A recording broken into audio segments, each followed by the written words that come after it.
दोस्तों power sector के PSU stocks के बारे में बात करें तो ज्यादातर लोगों के माइंड में NTPC, NHPC, SJVN, REC limited and IREDA आता है। जबकि इन स्टॉक्स के अलावा कुछ ऐसे भी पीएसयू स्टॉक्स हैं जिनमें देखा जाए तो एक्चुअल में ग्रोथ पोटेंशियल बहुत अच्छा है। तो आज के वीडियो में हम दो ऐसे पावर सेक्टर के पीएसयू स्टॉक्स के बारे में देखेंगे जिनके बारे में बहुत कम लोग डिस्कस करते हैं, जबकि इनके स्टॉक प्राइस में बहुत अच्छा ग्रोथ हो रहा है। यानी कि जो हमारा फर्स्ट स्टॉक है उसने 1 ईयर में 200% का रिटर्न दिया है और सेकेंड स्टॉक ने भी 200% से ज्यादा रिटर्न दिया है। इन स्टॉक्स में मुझे सबसे अच्छा ये लगा कि इनमें पी एक्सपेंशन तो हुआ ही है और साथ में ईपीएस में भी अच्छा ग्रोथ हुआ है, जिससे ये स्टॉक्स अभी भी अच्छे वैल्यूएशन पे मिल रहे हैं और इनमें ग्रोथ पोटेंशियल भी बहुत अच्छा है, जिसका रीजन हम वीडियो में देखेंगे। लेकिन ये हमारी तरफ से कोई रिकमेंडेशन वीडियो नहीं है, जबकि ये वीडियो केवल एजुकेशन पर्पस के लिए है। तो अगर आपको इनमें इन्वेस्ट करना है तो खुद से रिसर्च करके या फिर अपने इन्वेस्टमेंट एडवाइजर से डिस्कस करके ही इन्वेस्ट करें। और हमारे एफर्ट्स को अप्रिशिएट करने के लिए वीडियो को लाइक और चैनल को सब्सक्राइब कर लीजिए, क्योंकि आगे भी अच्छे स्टॉक्स के वीडियोस इस चैनल पे आने वाले हैं। तो हमारी जो फर्स्ट कंपनी है वो mining of lignite and generation of power by using lignite as well as renewable energy sources के बिजनेस में एंगेज्ड है। ये एक नवरत्न कंपनी है जो मिनिस्ट्री ऑफ कोल के अंदर आती है, जो कि एज ऑन 31 दिसंबर 2023 कंपनी के माइनिंग सेगमेंट का total capacity 50.10 million tonne per annum है और पावर जनरेशन में थर्मल पावर स्टेशन की कैपेसिटी 3640 मेगावाट है, जबकि रिन्यूएबल एनर्जी की कैपेसिटी 1431.06 मेगावाट है, जिसमें ज्यादातर शेयर सोलर पावर का है। इसके रेवेन्यू स्प्लिट की बात करें तो कंपनी को ज्यादातर रेवेन्यू पावर सेक्टर से आता है, जो कि फिस्कल ईयर 23 में 10,262 करोड़ रुपए का रेवेन्यू पावर सेक्टर से आया है, 2,565 करोड़ रुपए का रेवेन्यू माइनिंग से और बाकी का अदर से आया है।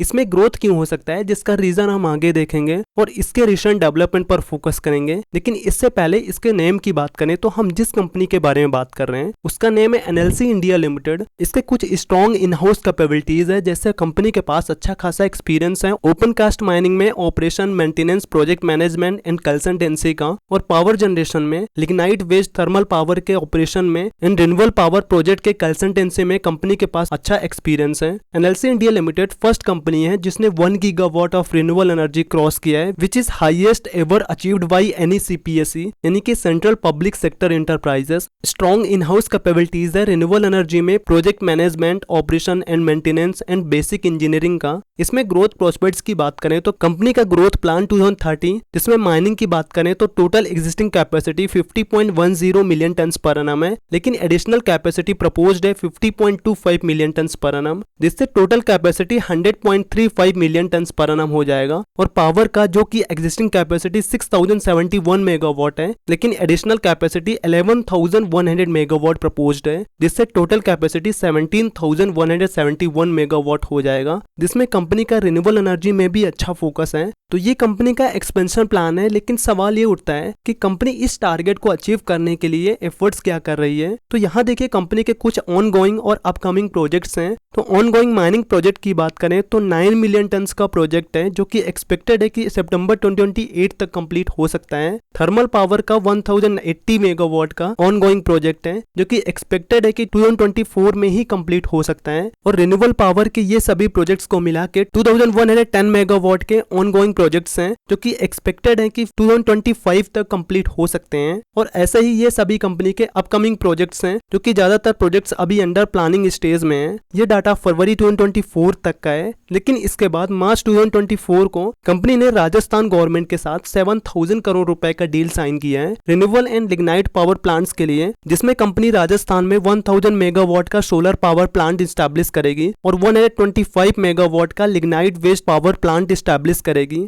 और ये सभी के अलावा कंपनी न्यू बिजनेस में भी इंटर कर रही है, जैसे ग्रीन हाइड्रोजन। कंपनी इलेक्ट्रोलाइजर में 4 मेगावाट सोलर के इनपुट के साथ ग्रीन हाइड्रोजन जनरेट करने के लिए पायलट स्केल प्रोजेक्ट सेटअप कर रही है। आपको मालूम होगा ग्रीन हाइड्रोजन को एज अ फ्यूचर फ्यूल देखा जा रहा है, इसीलिए इसमें गवर्नमेंट भी अच्छा फोकस कर रही है। और लिग्नाइट टू मेथनॉल, जो कि एक्सपेक्टेड है कि मार्च 2027 तक कंप्लीट हो सकता है। लिग्नाइट टू डीजल, जिसमें कंपनी प्रपोज्ड प्लांट के लिए 208 करोड़ रुपए इन्वेस्ट कर रही है। इसके फंडामेंटल की बात करें तो स्टॉक अभी अंडर वैल्यूड है। इसका return on capital employed, return on equity ठीक है। इसका डेट इक्विटी रेशियो अभी हाई है, लेकिन क्योंकि ये एक पीएसयू है जिससे इसमें ये कोई बहुत बड़ी प्रॉब्लम नहीं है। ये डिविडेंड भी अच्छा देती है, जिसका डिविडेंड यील्ड 1.52% है। और इसका 3 ईयर का सीएजीआर सेल्स ग्रोथ और 3 ईयर का सीएजीआर प्रॉफिट ग्रोथ सही है। इसका cash cash from operating activity बहुत अच्छा है और कंपनी ने अपना डेटा डेज इंप्रूव किया है, जिससे इसका कैश कन्वर्जन साइकिल भी इंप्रूव हुआ है। तो जब मैंने वीडियो बनाया उस टाइम पे ये 231 पे ट्रेड कर रहा है, जो कि 1 ईयर में 201% का रिटर्न दिया है। तो हमारी सेकंड कंपनी एक NBFC है, जिसको महारत्न कंपनी का स्टेटस मिला हुआ है, जो कि ये कंपनी पावर सेक्टर के लिए फाइनेंशियल असिस्टेंस प्रोवाइड करती है। कंपनी के ये सभी प्रोडक्ट्स एंड सर्विसेज है, जिसे आप वीडियो पॉज करके देख सकते हैं। स्टॉक का नेम बताने से पहले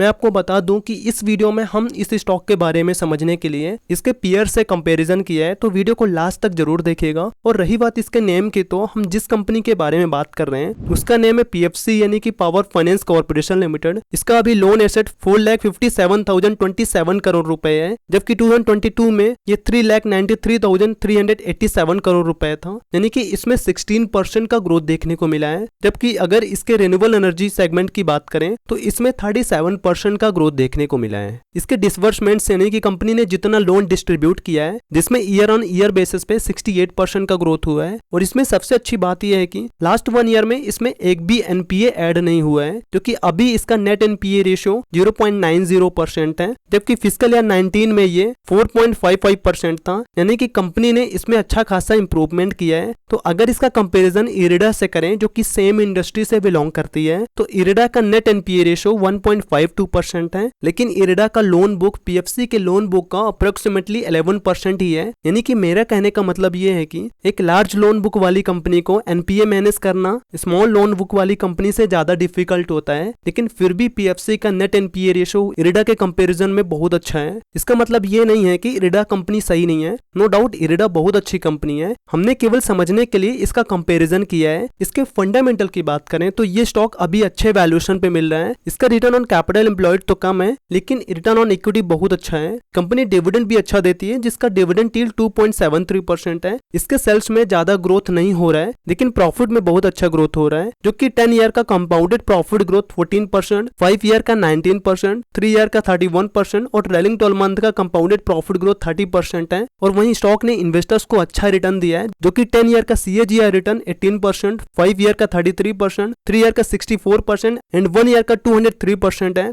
लेकिन इस वीडियो को एज ए रिकमेंडेशन बिल्कुल भी मत लीजिएगा, क्योंकि मैंने केवल एजुकेशन पर्पस के लिए वीडियो बनाया है। और ऐसे ही क्वालिटी स्टॉक्स के वीडियोस देखने के लिए चैनल को सब्सक्राइब कर लीजिए और वीडियो को लाइक करना मत भूलिएगा।